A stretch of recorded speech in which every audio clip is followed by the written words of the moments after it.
सिद्धिभ्यः ओम नमः सिद्धिभ्यः ओम नमः सिद्धिभ्यः। मंगलम भगवान वीरो मंगलम गोतिमोगणि मंगलम कुंद कुंद्यार्यो जीन धर्मोस्तु मंगलम सर्वमंगल मांगल्यम सर्वकल्याणकारिकम प्रधानम सर्वधर्माणां जैनं जेतुशासीनं जैनं जेतुशासीनं जैनं जेतुशासीनं। बोलो समीचीन धर्म की जय, बोले विश्व धर्म की जय, श्री मानव धर्म की जय, श्री महावीर भगवान की जय, श्री दर्शांग जिन वाणी माता की जय। बोले आचार्य गुरुवरी स्वाठी परम तपस्वी विचारी परमति से संत शिरोमणि पंचवर्ष के जल के त्यागी सुदन सेनानी ज्ञान वृद्ध तपोवृद्ध वयोवृद्ध वात्सल्य मूर्ति आचार्य श्री स्वाठी नेमी सागर जी महाराज की जय। भव्य आत्माओं, यहाँ प्रसंग चल रहा है ब्रज महाशांति धारा। ब्रज महाशांति धारा में हम भव्य आत्माओं के लिए अनेकों प्रकार से हमारे आचार्यों ने अनेकों रूपों में हमें पुण्य अर्जन करने का रास्ता बताने का प्रयास किया है। और हम भव्य आत्माएं जब तीव्र पुण्य कर्म का उदय आता है उस समय पर हम भगवान की भक्ति, भगवान की सेवा, भगवान की आराधना में निरंतर तत्पर हुआ करते हैं। हम अपने जीवन में पुण्यानुबंधी पुण्य का संचय करने के लिए निरंतर तैयार हैं।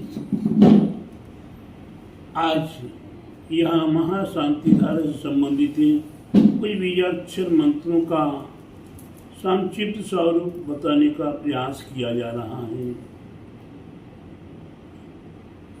यहाँ शांति धारा में भव्य आत्माओं का नाम भी लिया जाता है। अनंत दर्शन ज्ञान, अनंत सुख, अनंत वीर आदि हमारे अरहंत प्रभु के गुण हुआ करते हैं। और अरहंत प्रभु के गुणों के साथ सिद्धाय, बुद्धाय, त्रिलोक शंकराय, सत्य ज्ञानाय, सत्य ब्रह्मणे, ये हमारे महान महान तीर्थंकर प्रभु के लिए एक से बढ़ के एक पद और जो लगाए गए हैं वो सिद्ध मन सिद्ध निश्चित हैं, सिद्ध होने वाली। बुद्धाय नियम से अनंत ज्ञान के धारक हैं, बुद्धि के धारक हैं। त्रिलोक शंकराय, तीनों लोगों को उनने वश में कर लिया है। तीनों लोग वश में क्या कर लिया, उनके वश में अपने आप ही हुए हैं। तीर्थंकर बुलाने नहीं जाते हैं, तीर्थंकर किसी को कहने नहीं जाते, लेकिन तीर्थंकर प्रभु के समुद्र का समाचार मिलते ही हम भव्य आत्माएं क्या स्वर्ग के देव भी, चतुर्निकाय देवांगनाएं, चतुर्निकाय देव, कुबेर आदि हमारे भगवान के पीछे पीछे दौड़े दौड़े आते हैं, समुद्र की रचना करते हैं।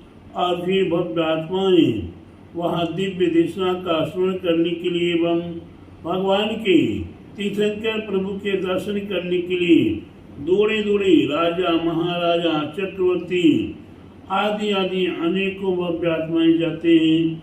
उसी में हमारे तीव्र पुण्य कर्म का जब उदय होता है तो हम ऐसे भगवान का स्मरण कर लेते हैं। आज इस पंचम काल में हमारे पास साक्षात तीर्थंकर तो नहीं है, लेकिन तीर्थंकरों का स्वरूप तो है। तीर्थंकरों के बिंब प्रतिबिंब हैं।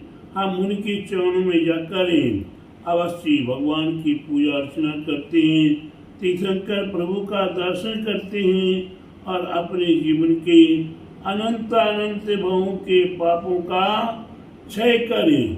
पुण्य का संचय करना प्रारंभ करते हैं। और ये पुण्य हमें पुण्य ही नहीं, पुण्यानुबंधी पुण्य को कराने में कारण बनता। क्यों कि शाश्वत पुण्य किया हुआ जो पुण्य होता वो संसार के भोगों में हमें नहीं फंसने देता है।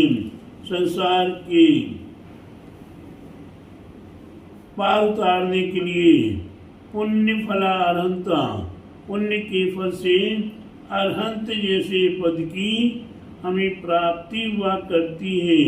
हमें अर्हंत पद की प्राप्ति के लिए अजराय अभय अस्माकम, ऐसे जो अजर हैं, अभय हैं, अक्षय हैं, जिनका कभी क्षय होने वाला नहीं है, जो अजर हैं, जिनका मरण नहीं होने वाला है, अभय, जिनका भय, जिन्हें किसी प्रकार का कोई भय नहीं रहा, ऐसे हमारे तीर्थंकर प्रभु, उन तीर्थंकर प्रभु के चरणों में हम भक्तगण अपना नाम लेकर, अपना कुल जाति का नाम लेकर भगवान के चरणों में समर्पित होते हैं। और व्याधि धंतु, हे भगवान, हमारे जीवन में अनेकों प्रकार की आपदाएं, विपदाएं, संकट, व्याधा आदि वह सभी हमारे पलायमान हो, दूर हों।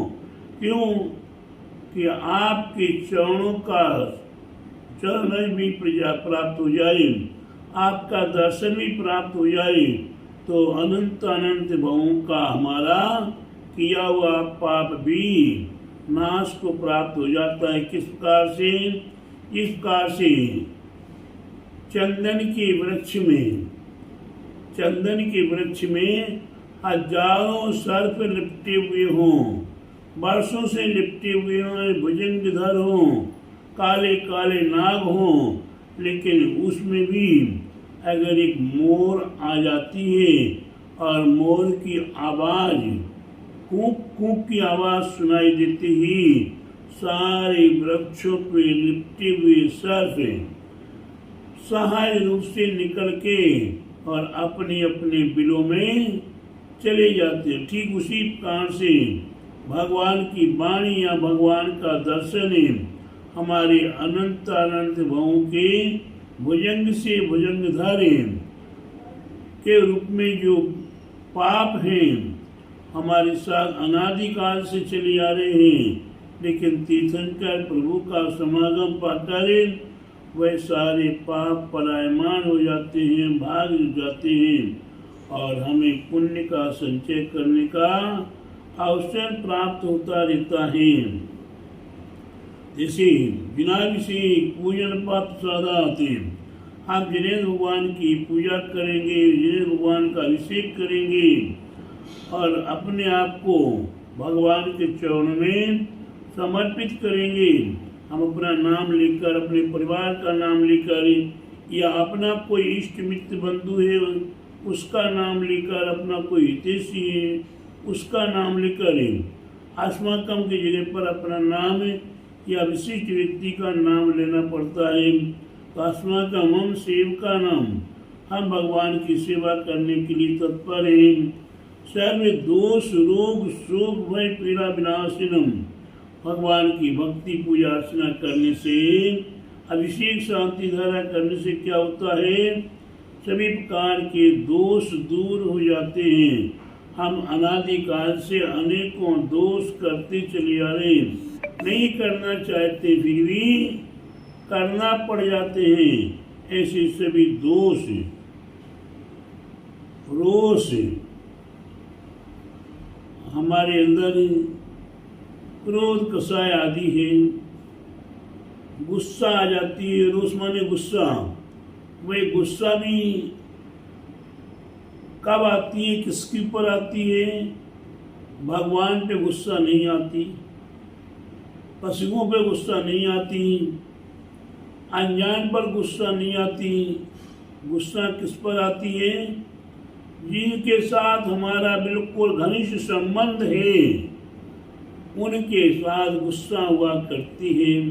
क्यों कि हमारे तद्रूप हमारे मन अनुसार अगर कार्य नहीं हो रहा है, हमारे के अनुसार विपरीत कार्य हो रहा है तो गुस्सा आना स्वाभाविक है।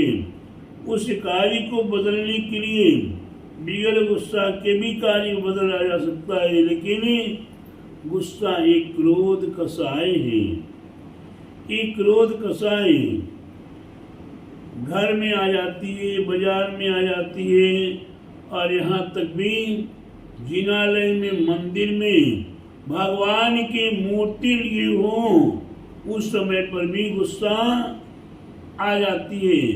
ऐसी गुस्सा हमारी, हे भगवान, आपके शांति धारा के प्रभाव से, आपके दर्शन के प्रभाव से, आपके भक्ति के प्रभाव से हमारी गुस्सा शांत हो। शोक किसी प्रकार का हमारे घर में, परिवार में शोक न हो। हमारे तीर्थंकर प्रभु जन्म से लेकर जब तक वो दिगंबरी दीक्षा ग्रहण नहीं कर लेते हैं तब तक उनके परिवार में कोई मौत नहीं होती है, कोई दुर्घटना नहीं होती है। क्यों? क्योंकि उनको शोक नहीं है। अगर घर में दुर्घटना होगी, मौत होगी, तो शोक का सामना करना पड़ेगा, ऐसा संयोग है। तो शोक भय 7 प्रकार के भय उगा करते हैं।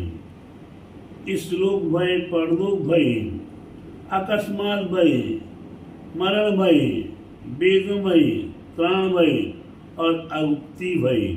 इस प्रकार से 7 प्रकार के भयों से निर्भीक हो जाते हैं। फिर किसी प्रकार का भय नहीं रहता। मरने का क्या भय? जीवन में एक बार ही तो मरना है, बार बार तो मरना नहीं। परलोक में क्या होगा, कैसे होगा, क्या मिलेगा, नहीं मिलेगा, आज इस सोच सोच के परेशान होना कि भाई कोई हमें मार डालेगा, कोई हमें सताएगा, कोई हमारा कुछ कर देगा। अगर हम सही हैं, हम सच्चे हैं और हम वास्तव में जिन्हें भगवान की भक्ति पूजा अर्चना में तल्लीन हैं, तो हमारे पास किसी भी प्रकार का कोई भय नहीं आएगा। हम निर्भीक हो जाएंगे। पीड़ा,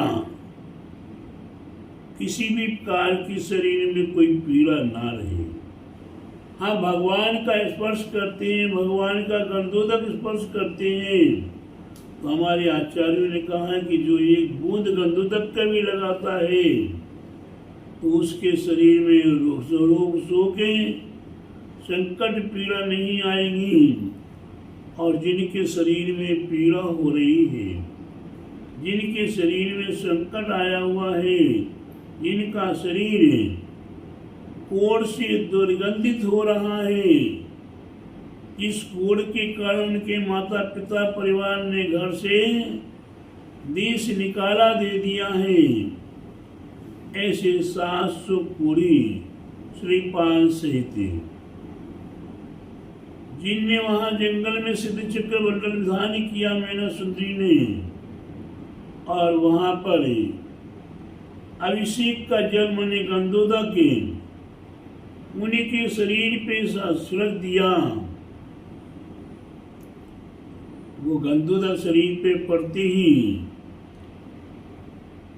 न जाने कितने भवांतर का रोग था,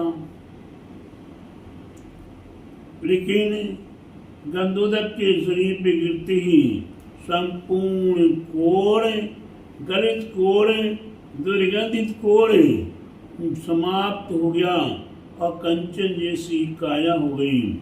ऐसे पीड़ा विनाशिनो, नाना प्रकार की जो पीड़ा है, संकट है, आपदा है, विपदाएं, वो सारी की सारी पीड़ाएं समाप्त हो जाती हैं। लेकिन आपकी श्रद्धा सच्ची हो, भक्ति सच्ची हो, आस्था सच्ची हो, आपका अर्पण और समर्पण अपने देवसाद गुरु के प्रति हो, तो शायद आपकी किसी भी मांगलिक कार्य में बाधा नहीं हो सकती है। आते हुए विघ्न चुटकी पे उड़ जाते हैं, भाग जाते हैं। इसलिए प्यारे बंधु, इतना बताने का आज प्रयास किया। आपने बड़े भक्ति भाव से श्रवण किया और अपने जीवन को धन्य करने का प्रयास किया। मेरा आप सभी भव्यात्माओं के लिए मंगल आशीर्वाद। बड़े महावीर भगवान की जय।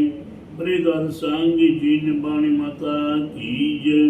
बड़े आचार्य गुरु 108 परम तपस्वी चरी परम तिथि संत श्रमणी 5 वर्ष के जन्म त्यागी स्वतंत्र सेनानी ज्ञान वृद्धि तपोवृद्धि वयोवृद्धि बासल मोती आचार्य 108 देवी शेखर जी महाराज की जय।